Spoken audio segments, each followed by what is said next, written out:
Hey, what y'all learn so far? Who you are? Okay, you from Judah? Okay. Did he give you any laws, anything that you could start to do? Dietary laws? Okay. Are y'all married? Y'all brother and sister? Ex-husband, okay. I gotta ask these questions so I can give you the medicine you need, right? It's gonna make you feel a little bit uncomfortable, but it's gonna help you. Let's go to Leviticus 21 and 5. Let's go there. Let's go there. Let's deal with something, right? Now let me ask you, right? In the Bible, there's certain genders and gender roles. What's the responsibility of a man in the Bible? Okay, that's a fair answer. What about you? What's the responsibility of a woman in the Bible? Take care of the home. Okay, all right. We're going to look at something, right? Leviticus 21:5. We're going to start with you, then we're going to deal with her. You say y'all are exes. Okay, this is going to be interesting, right? Because I'm going to ask some questions now, right? Leviticus 21:5. Read that. Leviticus chapter 21 and verse 5. They shall not make baldness upon their head, neither shall they shave off the corner of their beard. So the Bible says you shall not make baldness upon your head, neither shall you shave off the corner of your beard. So the Bible is saying that you're not supposed to cut this off. But why? Why is it saying that? Let me ask you. Who doesn't have a beard? Okay, who else? A woman don't have a beard. Who else? A baby, right? So are you either of those two things? You're not a woman or a baby. So this is stuff you got to learn. You know why? Because this is what a man looks like in the Bible. We don't know how to be men. So we hear these things and we go through our life when we go to church. But God is trying to teach you how to be a man now. You're going to learn today, right? So your responsibility as a man is first to look like a man. You follow what I'm saying? And the animal kingdom, among lions, who doesn't have a mane? I'm asking. You said right, so it's clicking. Who don't got a mane? And who else? The baby, you see what I'm saying? So God gave you something so that your face don't look like hers. Right. What that establishes in a household is order. Because I'm going to tell y'all straight, the reason y'all ain't work is because of lack of order. You don't know what your role is. You don't know what your role is. That's why y'all standing here telling me y'all exes. Were y'all married before? You was locked up and y'all were married, right? Okay, were y'all supposed to be separate from each other? Is that in the Bible? So why y'all separate from each other? Your ignorance? Give me, go ahead, Deuteronomy 22:5. Look at this now, I'm going to come to you. It's funny till it's your turn. We coming to you, Deuteronomy 22:5. Now you understand, as a man, there's certain dress code you're supposed to have that show you to be a man, right? Now we're going to look at you. We're going to deal with you, sister. What's your name, my brother? Ricky? What's your name, sis? Sherry. Okay, Ricky and Sherry. Watch this. Deuteronomy chapter 22 and verse 5. The woman shall not wear that which pertaineth to a man. So right there, sis. Hold on, I need you to listen. Don't look away. We're going to read it one more time. Ain't nothing over there. Pay attention to this. Read it again. The woman shall not wear that which pertaineth unto a man. So what is it that women wear that pertain to men? It's the pants, right? Now let me ask you, did your grandmother wear pants? Nah, you see what I'm saying? So when did women decide they're going to wear pants? Bring it out. Bring it out. When you were younger? I'm going to tell you, women started deciding to wear pants during the women's suffrage movement. When women said, I'm going to separate myself from my man. Now you stand here and you say, I'm separated from my man. Because Susan B. Anthony took our woman and said, hey, we got to put on these pants to show our dominance or show us being separate. So now when women put those pants on, what happens to them? There you go. That's exactly what happens. For an example, if a woman has on a dress, how does she sit? Yeah, you see what I'm saying? So a woman has to carry herself a certain way depending on her attire, right? And how she looks. The same thing with a man. How you dress and how you carry yourself and how you look tells me what's in your brain. So you having the pants on, you having no beard on your face, this is just the start of why y'all ain't work. You see what I'm saying? Because y'all don't know what order is. But we out here to show our people. Read, finish it up. Deuteronomy chapter 22 and verse 5. The woman shall not wear that which pertaineth to a man. Neither shall a man put on a woman's garment. Now the Bible says, neither shall a man put on a woman's garment. Now if he took your dress, you see him in your closet, you started laughing already. If you see him in your closet, taking your dresses out and put them on, what you gonna think? You're gonna think he lost his damn mind, right? You're gonna think jail did something to him. You follow what I'm saying? But my brother right here is a man because he knows what to wear. So what should a woman wear? There we go. That would show me that you know your order and that you know who God wants you to be, right? If you're not wearing that, listen to what God said. For all that do so are an abomination unto the Lord thy God. Every woman that wears pants, God hates it. You see what I'm saying? God hates that. But how many women do you see walking around with pants on? Right. But they go to church like that. God ain't dealing with them. You got to understand, God not going to deal with y'all unless y'all do what God says. That's how it works. You do what God said, he listens to you. You don't do what God says, he turns away from you. Hosea 5:15. So do you acknowledge that you not having a beard on your face is a problem? Okay. Do you acknowledge that you wearing pants is a problem? Now look at this. Hosea 5:15. Let's see what God says. Hosea chapter 5 and verse 15. I will go and return to my place till they acknowledge their offense. So God said he's going to go and he's going to return to his place. He said, I'm not going to deal with you until you acknowledge that you have a problem. So you just acknowledge you have a problem, and you just acknowledge you have a problem, right? In your problems, look at what God said. And seek my face. He said you got to seek his face. Where's his face? See, and that's the problem we lost. You got to read the Bible. You got to go in the Bible. What God looks like, what God wants you to be, it's all contained in here. What his mind is like, it's all in here. We got to go in here and actually read it and pull it out and say, we're going to apply this, because guess what? That's how you have successful relationships in your community. You do not have a successful relationship without dealing with God. It don't work that way. You understand? Read. In their affliction, they will seek me early. In their affliction. So you say you went to where? You say you went to jail, right? You got locked up. God said, in your affliction, you were going to seek him early. When you were on the bottom, the lowest of low, that's when you were going to seek God. And that's why you standing here right now. Y'all separated. He done been in jail. You went through some problems while he was in jail? Everything was lovely? That's what it said. That's how you making it sound like everything was great when my man was locked up. It was a problem, correct? It was a problem? Okay, read it again. Hosea chapter 5 and verse 15. I will go and return to my place till they acknowledge their offense and seek my face. In their affliction, they will seek me early. God said when you are on your lowest, and you're going to come in here and you're going to figure out what's going on. You're going to start to stop and say, you know what? Everything I try ain't working for me. I'm trying to do things this way and that way and this way and that way, and nothing is changing in my community. Nothing is changing in my life. I cannot fix it. God is saying this is the solution to you. You got to seek God's face. So let's go to something else, right? Now let me ask you, in a relationship, because that's where we started. In a relationship, who's in charge? Huh? You agree? You 100%. Okay, 1 Corinthians. Let's go there. 1 Corinthians 11. 1 Corinthians chapter 11 and verse 3. But I would have you know that the head of every man is Christ. So the head of every man is Christ, right? So we started this by establishing order. So the head of us as men is Christ. Christ is over us. Go ahead. And the head of the woman is the man. And the head of a woman is who? A man, right? So it should be man, Christ, right? No, woman, man, Christ so far. Go ahead. And the head of Christ is God. And the head of Christ is God. So it goes woman, man, Christ, God. So God established order for the blacks, Hispanics, and Native Americans. You, from the tribe of Judah, have order. This is how marriages work. When we do things outside of this order, they don't work.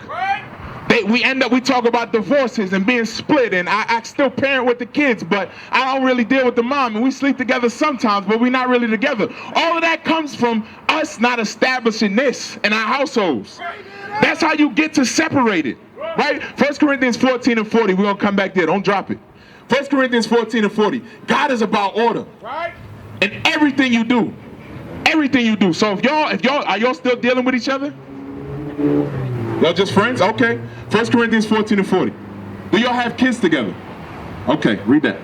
1 Corinthians chapter 14 and verse 40. Let all things be done decently and in order. God said let everything you do be done decently and in order. So nothing you do should be outside of the order of the Bible. If we do that, what happens is, give me verse 33. Verse 33 will tell you what happens when we go outside the order of the Bible. Because y'all, this is what y'all have, right? Go ahead. 1 Corinthians chapter 14 and verse 33. For God is not the author of confusion. God didn't create confusion. We created. Don't y'all think it's just a little confusing for y'all to be together, have been married, be friends, but be separated? That's confusing as hell. That's why I'm asking these questions, because I'm trying to understand. Y'all confusing. And the reason y'all are caught up in confusion is because God said you're not applying what he told you to do. Your mindset should be go back to the Bible. Your mindset should be go back to the Bible. And then if y'all meant to deal with each other, y'all deal with each other according to the Bible. Because that's what was missing in the beginning. Don't be around each other playing with fire and then saying, hey, I don't deal with her. Read it again, verse 33. Verse 33. For God is not the author of confusion. God is not going to create that confusion in your life. If there's confusion, y'all going to be the ones to create it. Y'all going to be the ones to create it, right? Now I see something on your chest, so I want to deal with it. Right? Because the brother might have dealt with it already, but it might explain some of the confusion. That cross, why do you wear it? Bring it out. Who bought it for you? Your wife bought it for you. So you married now. Your wife know you right here? We'll figure it out. Your wife don't know you with your ex-wife. Okay, that's a problem. That's a problem. God know, but let's go. We listening. Okay. I'm on my way out the door. I'm just asking a question. That's all. That's it. You ain't got to defend it against me. You got to defend it to him. I'm bringing it up to you. Go ahead. So basically, I'm wearing this because my wife bought it, and I'm asking for forgiveness. Okay. Okay, you asking for some guidance. Now let me ask you, right? That cross, what was it used for? Was Christ crucified on it? Yes. Okay, so the cross was a form of capital punishment. That's what it was, right? So if I took an AK-47, I gunned down your whole block. Would the people that survived on your block, would they start wearing AK-47s? No. Why not? No, they ain't gonna wear it. What they gonna wear it for? To honor you dying. Because that's what you just told me. You told me you wear that to honor Christ dying. So the homies on your block, if you get shot down, should wear the gun you got shot with on their neck. That don't make no sense, do it? We're going to read Habakkuk 2 real quick and verse 8. See, that's confusion that we put in our heads. That don't make no sense. When I'm done with this, I want you to take that off your neck, put it in your pocket, and go burn it down and make a ring or something. We're going to read this. Hold on. Habakkuk chapter 2 and verse 18. What profiteth the graven image? So God said, what benefit is it for you to put a cross on your neck? It didn't save your marriage. It don't got you doing the right thing because you with your ex and your wife don't know. So it's clearly not helping you, right? What profited the graven image? Go ahead.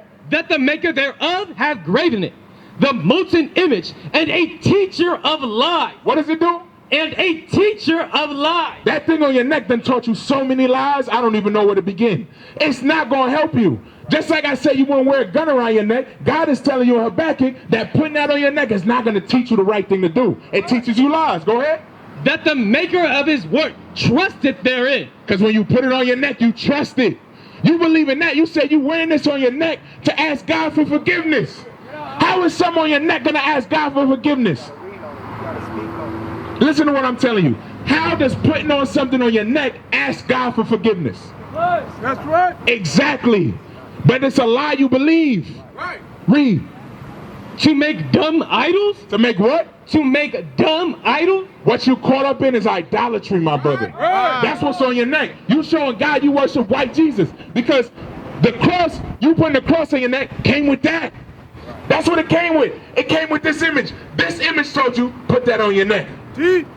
But Christ ain't say put that on your neck and rock that for me, because you cannot find that in the Bible. Right. Read. That's it. Verse 19. Woe unto him that saith to the wood. Woe unto him. What does the word woe mean? It means destruction. Right. That's what it means. Now listen to what God said. It means what? Destruction unto him, right? Read it again. Woe unto him So God said destruction unto him. Read. that saith to the wood, awake to the dumb stone, arise, it shall teach. So God said, woe unto him that put that wooden cross or put anything resembling that wooden cross on their neck. Destruction to that man. Right. Because you believe in that more than God. That's right. You put that on your neck every day, and then you go and tell your wife a lie. God said you shouldn't lie, right? So how do you believe in God, but you're not doing what God wants you to do? Because you don't believe in God, my brother. You got to start to learn how to believe in God. And that's what all these brothers had to do. Read. Behold, it is laid over with gold. It It is laid over with what? It is laid over with gold. That's what you got on your neck. The idol laid over with gold. Go ahead. And silver. And there is no breath at all in the midst of it. There's nothing in that that's going to save you. Now I'm going to show you what God said to do with it. Deuteronomy 7 and verse 25. Look at what God said to do with that on your neck. We're going to read it. Now we're going to see, because you say you want to repent. You want a chance to follow God and get forgiveness. So this is how you follow God and get forgiveness. Verse 25. Images of their gods shall ye burn with fire. So what did God say to do with the images of their gods? There we go. Read it one more time. The graven images of their gods shall ye burn with fire. Thou shalt not desire the silver or gold that is on them. You shouldn't desire that. It should be something detestable or something you hate. Right? Go ahead. Nor take it unto thee, lest thou be snared therein. Lest you be what? Lest thou be snared therein. So God said if you had that on your neck, you will be snared therein, meaning trapped. Right. So right now, you're trapped in a lie. The only way for you to get out of that lie is to get rid of the thing that's making you believe in it every day. That's what God is telling you. Go ahead. For it is an abomination. It is a what? An abomination to the Lord thy God. God said that thing on your neck is an abomination. It's something he hates strongly. So when you put that on your neck and say, I want forgiveness from God, what is God thinking? You ain't looking for no forgiveness. Nah. Just lying. You lying, exactly. That's exactly how God thinking. So what you should do with that cross is take it off, put that in your pocket, and go burn it down. That shouldn't be around your neck. You follow what I'm saying? You ain't got to burn it and throw it away. You could burn it, melt down the gold, and keep it. Back to the person. You say you want to give it back to the person? Why would you give it back to them? Is it a sin for us to do that? Give me Exodus 20. I want to help you out. So when we don't keep God's commandments, what is that? You commit sin. Okay. So we read Deuteronomy 7 and verse 25. You having that is a what? It's committing sin. So the brother was teaching you. Did he tell you our nation got put in this position from what? What did we do to get it put in this position? Okay, perfect. That's why I want to make sure you understand. The reason all of this happened to us was because we committed sin. Right. That's why this happened. So things like us wearing them crosses and worshiping white Jesus, the women wearing pants, that's what made this happen to us. Right. That's why this is our history, because Moses said if we didn't follow what God told us to do, then I'm going to put you on the bottom. If you don't want to serve me, I'm going to make you serve the other nations. So that cross put us in this position. So why would you take that and go give it to somebody else of our nation? I was just giving it back to the person who bought it from me. If you give it back to them, are they in sin? Okay, so what should you do with it? I gave you a solution. Tell me what to do with it. Okay, what should you do? I want to make sure you're listening. Burn it. Burn it down and do what with it? You can sell the whole chain if you want, but don't give it back to somebody in our nation, because God said you doing that is idolatry. Right? Give me Exodus. Watch. Exodus chapter 20 and verse 4. Start at verse 3. Verse 3. Thou shalt have no other gods before me. So you putting that on your neck shows God that there's another God before him, because he didn't tell you to do that. So giving it to somebody else would mean you allowing somebody else to go into something, into idolatry. That's right. Right? So that's the thing I want you to see. You can't just take a sin and hand it over. The same thing when you in pants. You can't take your pants and say, hey, I'm just going to give them to my sister. I'm not going to wear pants anymore. You putting our nation in sin. We got to get these things out of our community. Right? So the first thing y'all got to do is be an example of change and repentance to the community. That's what y'all should do.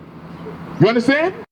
We used to scream black power while heroin was pushed. But at the end of the day, nothing's in vain. IUIC has been given a vision. The tents of Judah has risen. Many has attempted the mission. Minor murmuring, omitting, and missing the mark. Just reading that he had the flame of fire in his eyes gave us the spark. We on Paul's mission. We out on the road. Purple and gold, from Mexico, Cuba, Haiti, Ghana, Sierra Leone. 144,000 boots banging, concrete crackling. These are our men repented at heart. The scriptures is proof. IUIC, we deliver the truth.